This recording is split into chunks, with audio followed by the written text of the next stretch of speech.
Every good album has three things: an instrumental, 0 Tom Morello features, and a title track. To me, these are the songs with the most responsibility. Because it shares the name of the album, EP, project if you want to be pretentious, title tracks have to embody the sound and style perfectly. And in my head, there are two types of title tracks. Ones that are released as singles, and ones that aren't released as singles. They both have the same goal, but accomplish them in very different ways. The singles transform the sound into something as memorable and catchy as possible to hook you into wanting more, and the non-singles encapsulate the sound too, but they do it to such an extent they're not really marketable. This could be because of length, structure, intensity. That doesn't mean they're bad, the complete opposite as a matter of fact. It just may not be the best song to hook casual listeners, you know? So I pulled together some bands that perfectly exemplify the two types of title tracks. Some of these are the biggest songs in their catalogs, and some you gotta be in the know to know, you know? First up, we got Last of the Shadow Puppets. I talked about these guys in my favorite supergroups video, but it was only about their first album, Age of the Understatement. And that's because I think their second album, Everything You Come to Expect, is kinda ass. Outside of Aviation and Dracula Tea, those are great songs. Age of the Understatement is an amazing opener. It hooks you instantly with the galloping percussion, horns, electric guitars. There's a lot going on, but it feels calculated and controlled. Just when you're getting used to one part, suddenly 5 other things are added on top. This was the lead single to the album, and it perfectly demonstrates how crazy this thing gets.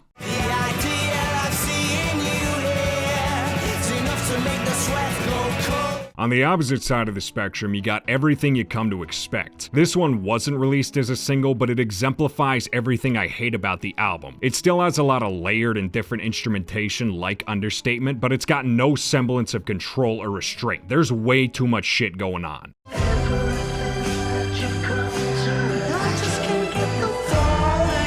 This is the audible equivalent of getting too high at a house party. It's so sluggish and disorienting, and I'm sure that was the point, but this is just too much. Not to mention, the song doesn't really do much or evolve beyond this. On top of sounding bad, it's also boring, and nothing is worse than being boring. I promise not to be such a sourpuss with the rest of the bands I'm talking about. This album just pisses me off so much. Legit, the drop in quality between these two is genuinely depressing. And this is coming from someone who's not even that big into Arctic Monkeys or Alex Turner. I just like music that sounds like a combo of Legend of Zelda and 007. If that's up your alley, definitely check out Age of the Understatement.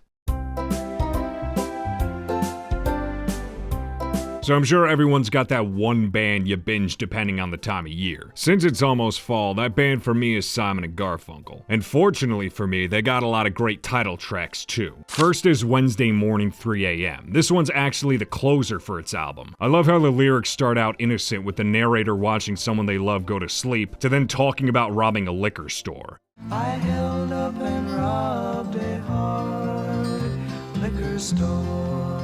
Next is Bridge Over Troubled Waters. This was the second single from its album, and it's probably my favorite Simon & Garfunkel song. The first half starts out chill with just vocals and piano, until the band kicks in with a full string section. It brings the song to an entire different level.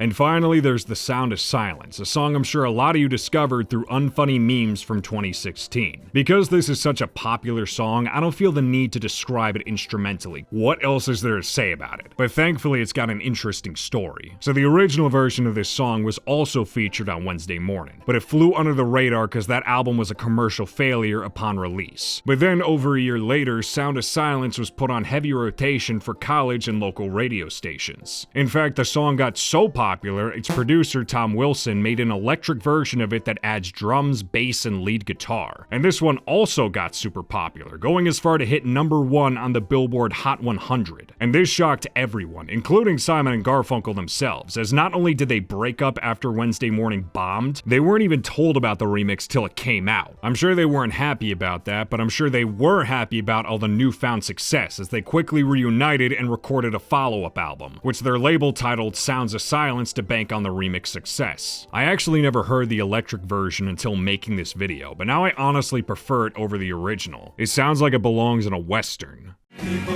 writing songs that voices never share. And if you want to be technical, there's also Bookends theme for their album Bookends. It's a nice opening instrumental on guitar, but the whole thing is done in like 30 seconds. It takes longer to brush your teeth than it does to finish this song. The second I came up with this video, I knew I had to talk about the Chili Peppers. They're my favorite band, so I don't want to talk about them too much, but their title tracks fit every mold there is. Of course, I gotta talk about that. Not their big ones, though. If I can't say anything for Sound of Silence, that goes double for Californication and By the Way. Also with Blood Sugar Sex Magic, too. That one isn't even a single, but it's a song a lot of casual fans know. Let's talk about the lesser known one, Hot Minute. There's things I like about this one. It's slow, heavy, and the verses are nice, but the choruses are kinda off. The lyrics sound rushed because Anthony Kiedis is singing the title in a short spurt. Another problem is it's way too long. By the time you get to the quiet part in the middle, that feels like it should be the end. Nope, you still got another 3 minutes.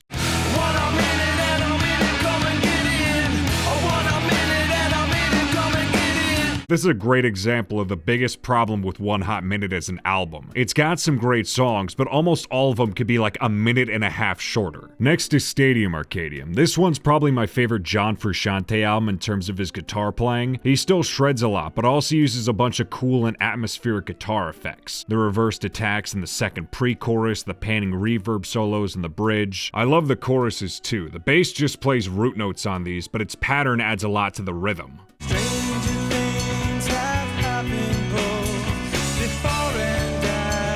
Number 3 is The Getaway. This was one of their albums with Josh Klinghoffer, who replaced John Frusciante on guitar during the 2010s. And fun fact, this song was supposed to be the lead single, but the label went with Dark Necessities instead. That's a great song, but so is this one. It's a great demonstration of Josh's style, his droney singing, the technical and effect-heavy guitar. That and the trippy synthesizer set the mood for this album. It sounds like you're driving on an empty highway at night.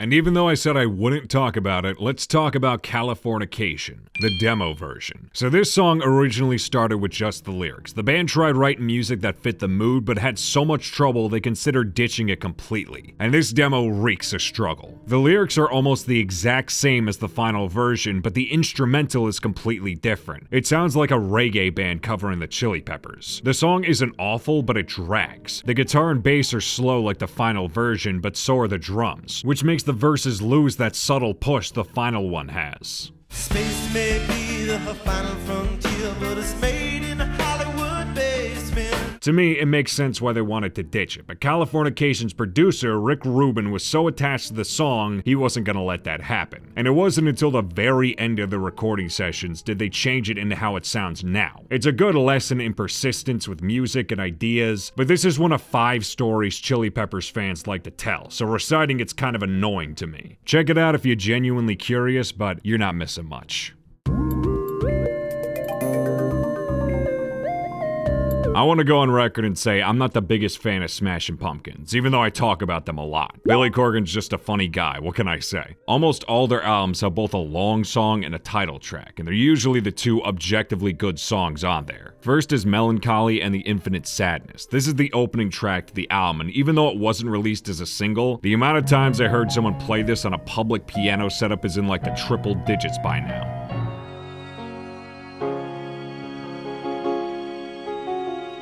Next is my favorite, Ava Adore. I know technically the album is just called Adore, but I consider this its full government name you'd see on its ID. This one was released as a single, and it hooks you instantly with the band's new electronic style they were messing with. It still uses guitars like their old music, but now it's behind loops, synthesizers, and a drum machine.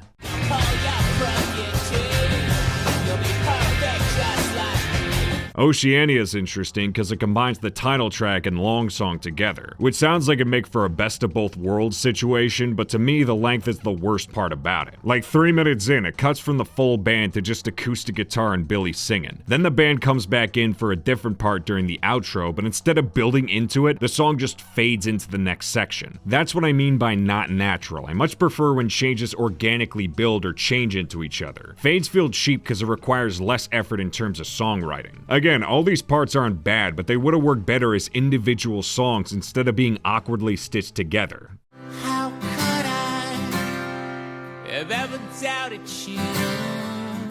And last is kind of a weird one, Glass and the Ghost Children from Machina. I know a lot of people say Machina, but I grew up playing TF2, so it's Machina to me. So this isn't a title track in the traditional sense, obviously, but it refers to the second title of the album, The Machines of God, and the original concept behind it. Basically, for this album, Billy had the idea for the band to play exaggerated cartoon versions of themselves in the way he thought they were viewed by the press and public. So he created this story about a rock star named Zero, obviously a self-insert for himself, hearing the voice of God on the radio and renaming himself Glass with his bandmates called the Machines of God, while Ghost Children refers to their fans. They were gonna do a lot with these characters during the album's tour, but during the writing sessions, their bassist Darcy Reski left the band, which killed a lot of enthusiasm for the project and the bigger conceptual ideas of Machina. But some of that still made it to the album, like this song for example. This one also doubles as the long song, and it does have similar issues with Oceania where I feel these parts could have all been individual songs. But in Ghost Children's case, there's way less changes compared to Oceania, so it's not as egregious. The intro starts with the full band and the drums changing up the downbeats a lot. Then it fades to an interview with Billy, talking about the album's story and his experiences with God, and then rides out this trippy acoustic part to the end.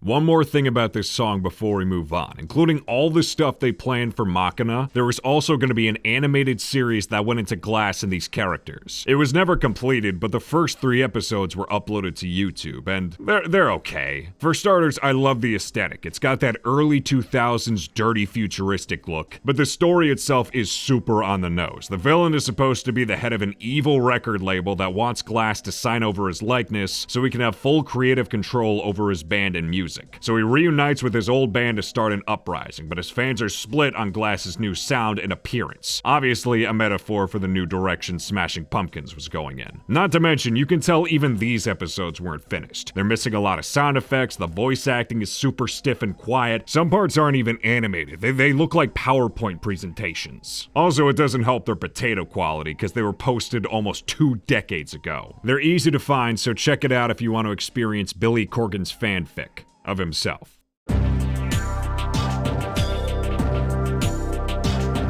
Let's end this with Queens of the Stone Age, because more often than not, their albums end with title tracks, which is probably why none of them are singles. They like to go out with a bang. First is Songs for the Deaf, not to be confused with the real Songs for the Deaf or Songs for the Dead, the one you hear every Instagram drummer play on your feed. This one sounds like the final boss of the album. I love how it utilizes all 3 singers in the band at the time. Josh Homme does lead, Mark Lanigan is backup, and Nick Oliveri does a bunch of screams they pan around and do weird shit with.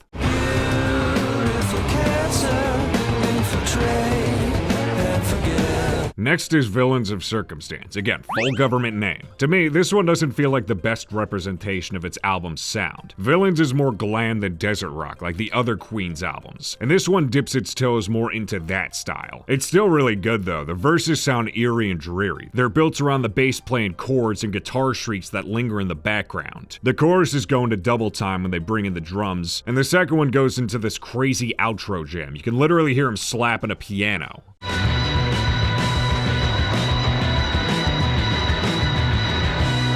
Era Vulgaris is trippy because the song isn't on the standard release of the album. Best way to describe this one is jittery. The drums and bass randomly change speed in the middle of a section like the first verse, and Trent Reznor comes in on the bridge with vocals and synthesizer.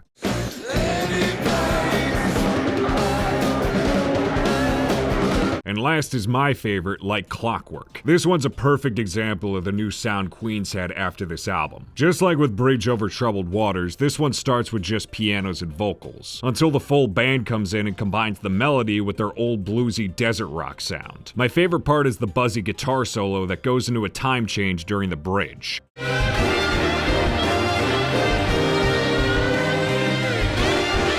If you compare these songs to the singles of their respective albums with everything I mentioned in the intro, like structure, length, intensity, it makes sense why they're not as marketable. Again, that's not an insult to any of these songs, or most of the other title tracks I talked about that weren't singles either. They just have a lot to say and don't want to compromise any time to say it. But that's all I got to say. As always, thank you all very much for watching. This is a video I've wanted to make for a while now, so I hope you all enjoyed it as much as I did. Also tell me your favorite title tracks in the comments. Bonus points if it's a title track that's also the name of the band. Like the song Black Sabbath from the album Black Sabbath by Black Sabbath. Maybe those can be considered a third type of title track, which if that's the case, I'll see you in a couple months with a follow-up. As always, shoutouts to my patrons, and I'll see y'all next time to talk about a song I'm weirdly obsessed with.